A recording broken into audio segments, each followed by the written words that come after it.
একটি শিল্প কারখানা থেকে প্রতিদিন প্রচুর পরিমাণে বর্জ্য পানি নির্গত হয়। এই পানি সরাসরি পরিবেশে ফেলে দিলে প্রকৃতির ক্ষতি অনিবার্য।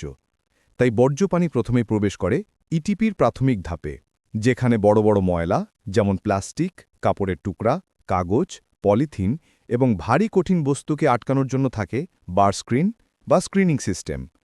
এখানে পানির উপরিভাগে বা নিচে থাকা বড় অপদ্রব্যগুলো আলাদা করে ছেঁকে নেওয়া হয়, ফলে পরবর্তী ধাপগুলো স্বাভাবিকভাবে এবং বাধাহীনভাবে কাজ করতে পারে।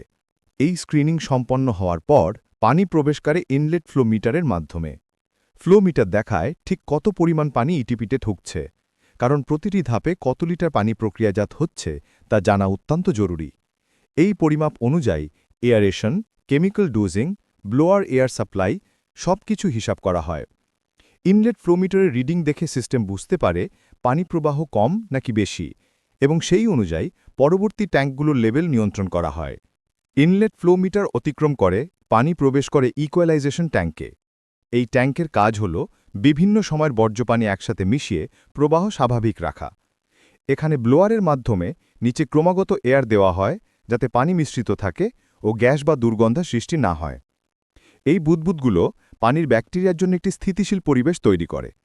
এরপর পানি চলে আসে সেন্সর মনিটরিং সেকশনে। পুরো ইটিপি সিস্টেমকে সঠিকভাবে চালানোর জন্য ডিও সেন্সর বা dissolved oxygen sensor, pH sensor, TDS sensor এবং অ্যামোনিয়া সেন্সর অত্যন্ত প্রয়োজনীয়। ডিও সেন্সর দেখায় পানির অক্সিজেন মাত্রা, পিএইচ সেন্সর বলে পানি অ্যাসিডিক না ক্ষারীয়, টিডিএস সেন্সর দেখায় পানিতে কত পরিমাণ দ্রবীভূত পদার্থ আছে, আর অ্যামোনিয়া সেন্সর অ্যামোনিয়ার মাত্রা মাপতে সাহায্য করে। এই সকল সেন্সরের রিডিং স্বয়ংক্রিয়ভাবে কন্ট্রোল প্যানেলে চলে যায়। সেখানে থাকা পিএলসি পুরো সিস্টেমকে মনিটর করে এবং কোন ধাপে কি অ্যাডজাস্ট দরকার তা ঠিক করে। ইকুয়ালাইজেশন ধাপের পর পানি ঢোকে এয়ারেশন ট্যাঙ্কে। এখানে মূলত বায়োলজিক্যাল ট্রিটমেন্ট হয়। প্রচুর পরিমাণে এয়ার দেওয়ার জন্য ব্লোয়ার ব্যবহার করা হয়। ব্যাকটেরিয়া এই অক্সিজেন ব্যবহার করে পানির ভেতরের ক্ষতিকর উপাদানগুলো ভেঙে ফেলে। ডিও সেন্সর যদি দেখায় অক্সিজেন কমে গেছে, তখন অটোম্যাটিক্যালি ব্লোয়ারের গতি বাড়ানো হয়। আবার ডিও বেশি হলে ব্লোয়ার কম গতিতে চলে। এর ফলে এয়ারেশন ধাপ সম্পূর্ণ ভারসাম্যপূর্ণ থাকে। এয়ারেশন থেকে পানি প্রবেশ করে সেকেন্ডারি ক্ল্যারিফায়ারে। এখানে ব্যাকটেরিয়া ও স্লাজ ধীরে ধীরে নিচে বসে যায়, আর উপরের অংশে পাওয়া যায় পরিষ্কার প্রক্রিয়াজাত পানি। নিচের স্লাজ আলাদা করে সংগ্রহ করা হয়, যাতে পরে স্লাজ ড্রাইং বেডে নেওয়া যায়। পরবর্তী ধাপে করা হয় chemical treatment.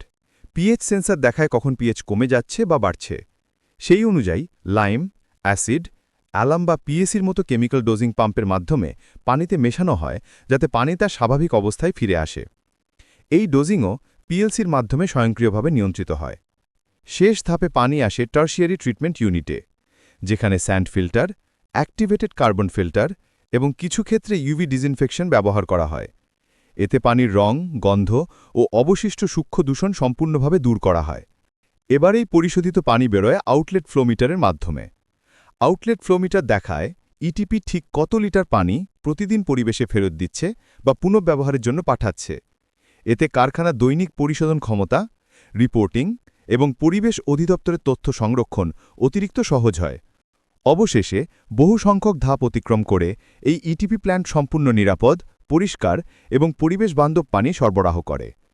Sensor, flow meter, blower, chemical dosing এবং অটোমেশনের সমন্বয়ে আধুনিক ইটিপি প্ল্যান্ট এখন আরও দক্ষ, কম খরচে এবং নির্ভরযোগ্য।